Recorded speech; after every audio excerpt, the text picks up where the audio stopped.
You love name dropping. You love the celebrities. Love it. I think next to me, the most mentions in your book is about John Mayer. I am in love with John Mayer. We are in love with each other.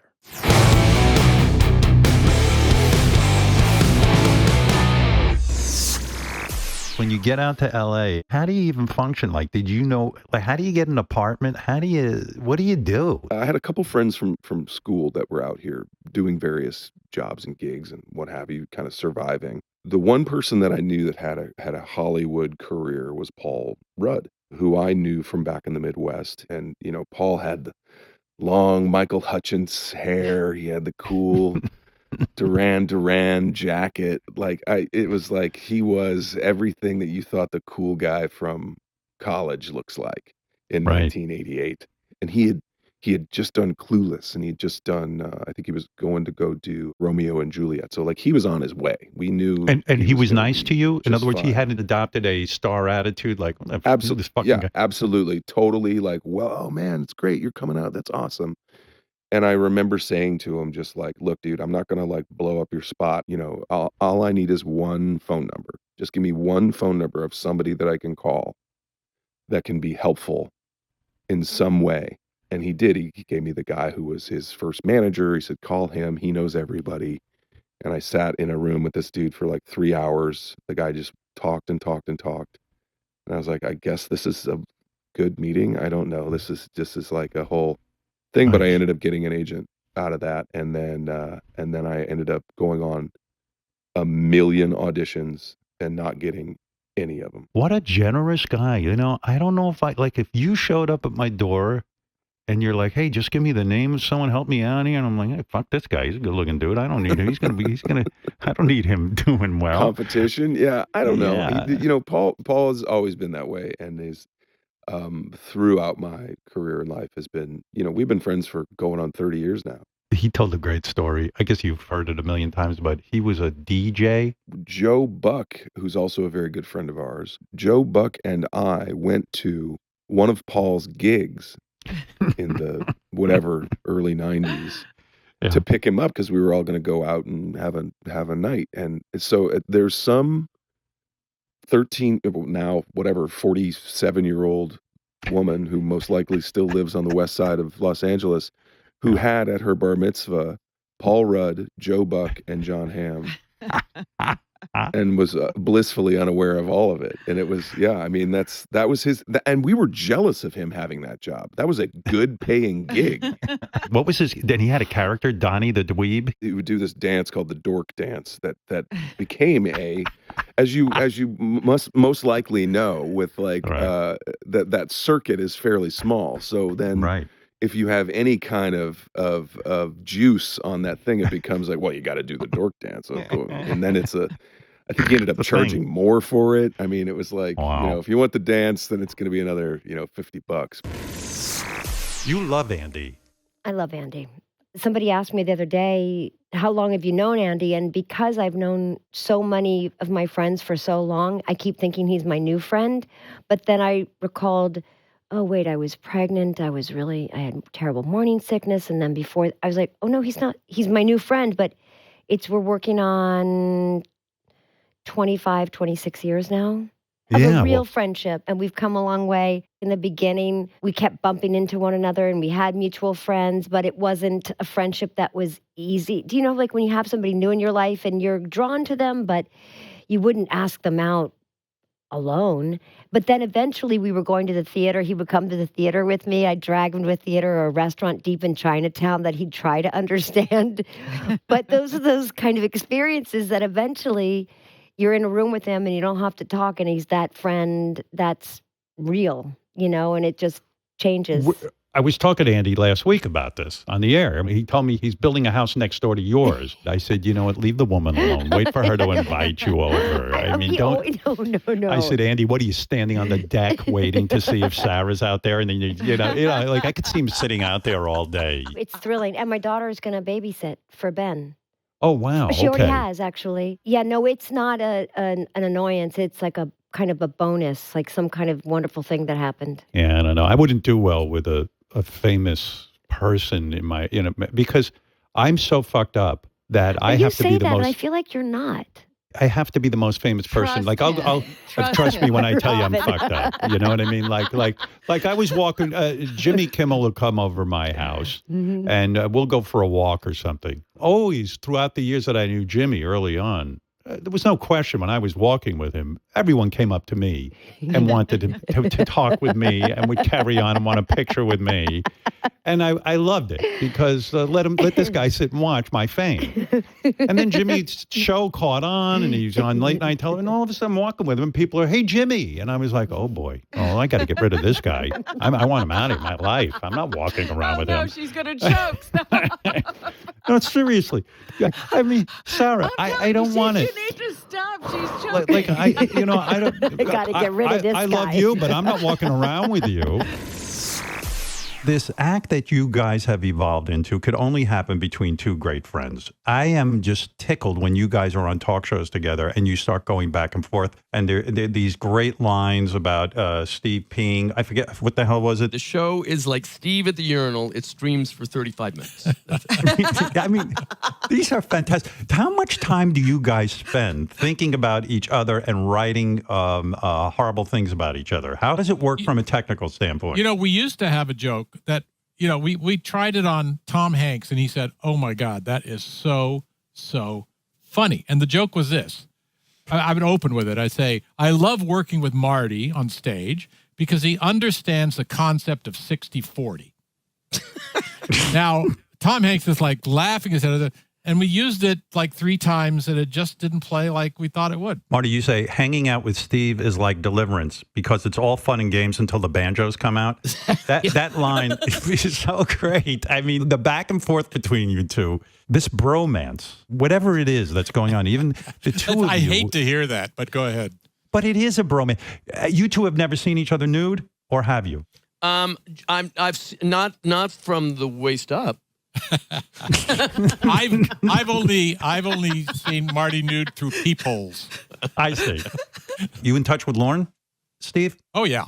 Is he a better friend to you than Marty, or is Marty your best friend? Well, I see Marty more. Lauren is very, very busy. Yeah. Who was the best man at your wedding? Was it you? No, it was Lauren. It was Lauren. I was a bridesmaid. You and Adele are real close, huh? I mean, like crazy close. Yeah.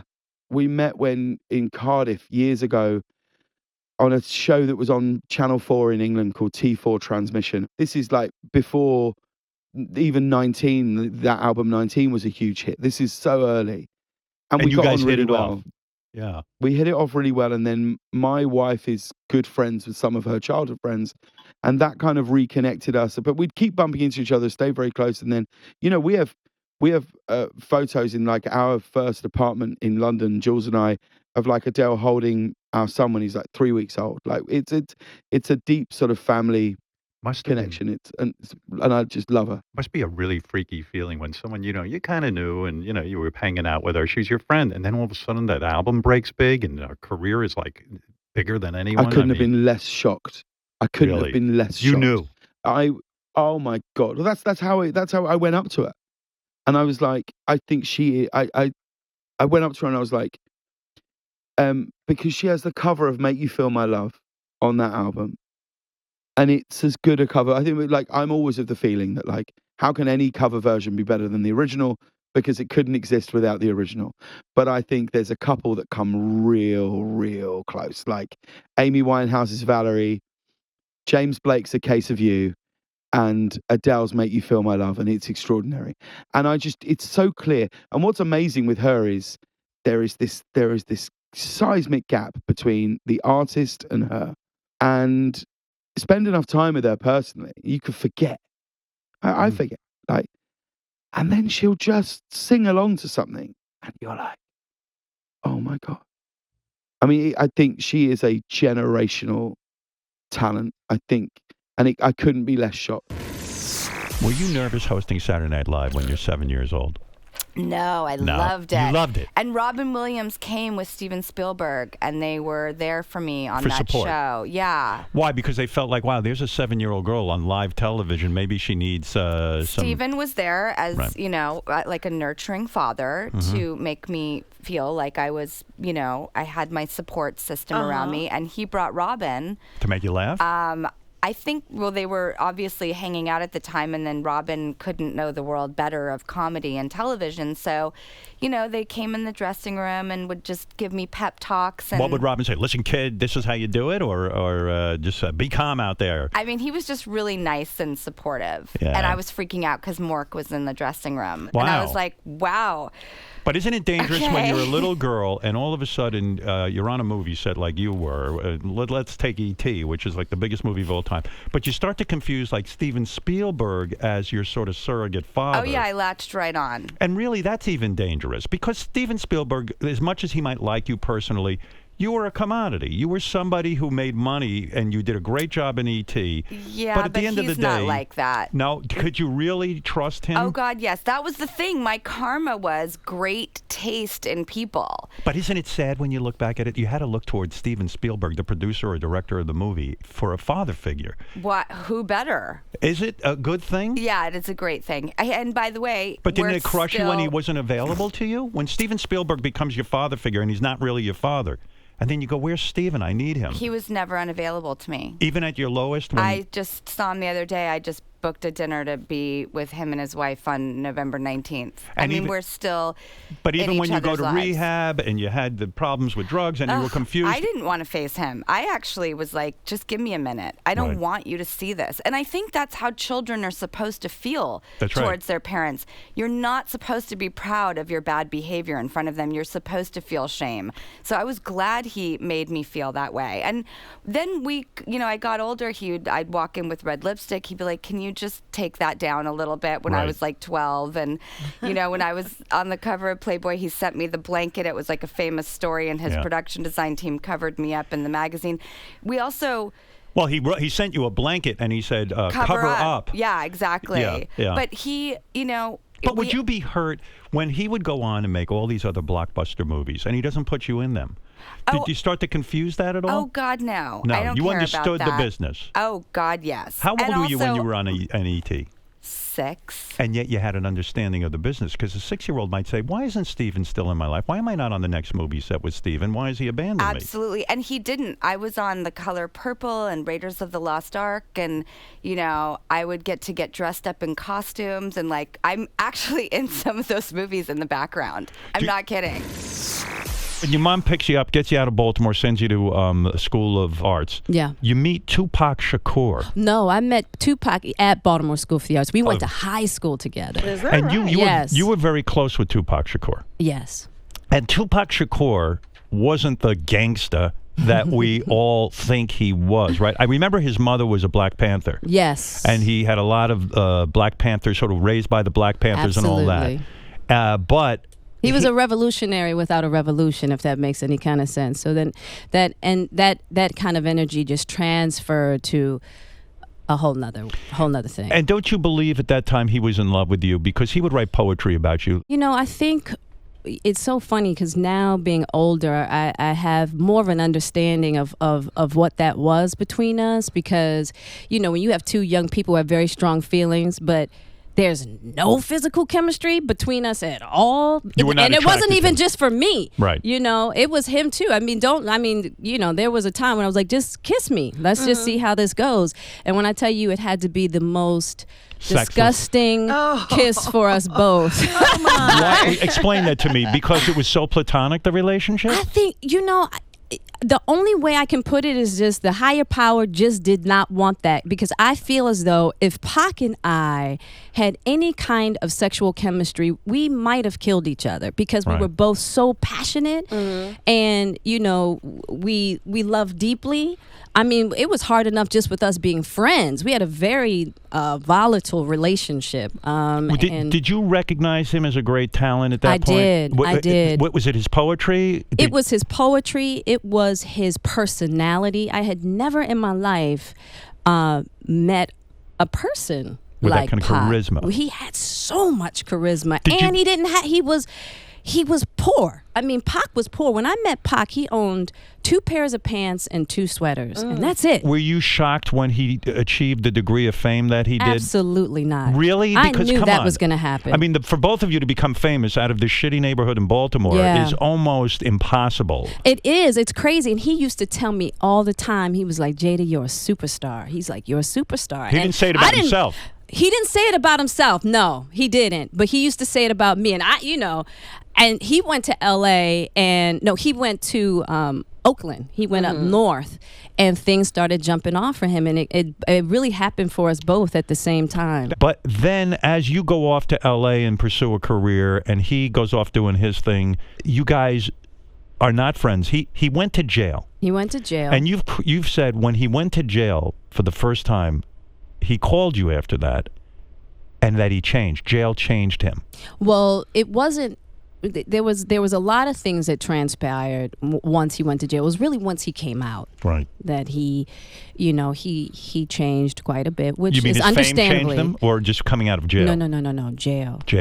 Jail was a very difficult experience for him, right. And of course, we were on 2 sides of the spectrum, and Pac and I have always had very intense conversations, arguments, and if we disagree with each other, we disagree hardcore, and we had a very hardcore disagreement. And what was the disagreement? What was the thing that broke you guys up in terms of a friendship? I just wasn't in agreement with the direction that he was taking, and I just told him that it was a destructive direction. A scary direction. A very scary direction, and he felt as though I had changed. I got Hollywood. Right. And you had gone soft. I had gone soft. Right. And I understood all that. And looking back now, I totally understand where Pac was, because at that particular point in time, that mentality was part of his survival for that moment, and it was actually a mentality he started to come out of before he was murdered. Right, and so you hadn't spoken to him for a couple of years, and the point I'm getting at is that when he was murdered, you probably felt a lot of guilt that you hadn't been in touch, yes? Or were you guilt-free because you said to yourself, well, listen, I couldn't go in that direction. I didn't want to be friends with someone who was getting so hardcore angry. I don't think I was guilty as much as I felt just sadness, for not having, just the opportunity to tell him that I loved him. But I know he knew that, because it wasn't the first time that we had a bad argument and had stopped speaking and all that. I mean, that was kind of a constant in our relationship. So I didn't really look at it as a reason to feel guilty, but it definitely taught me a lesson, which is life is too short. Do not let disagreements stand in between you and people that you love and care about. I can tell you're really emotional about him. I mean, you're crying. Yeah. I mean, when you think of him, you have tears in your eyes. I love him. Yeah. Yeah, terrible ending. It was really tragic. But you know what? He left a very strong and powerful mark. I mean, people are still inspired by him. Yeah. So he did his work.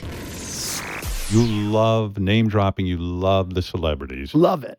I think next to me, the most mentions in your book is about John Mayer. I am in love with John Mayer. We are in love with each other. But you guys even go on like camping trips together into the... Right. I mean, swear in your children's lives there's never been anything sexual between you and John Mayer. Yes, I do. I swear. You swear? Yeah. Oh, okay. All right. Yeah. Is there a chance you will lose people in terms of friendships because you are a little bit too chatty? No, I think I'm good. I think with John, I said to him many times last year, I'm writing a book, I'm writing a diary. He does come up a bunch.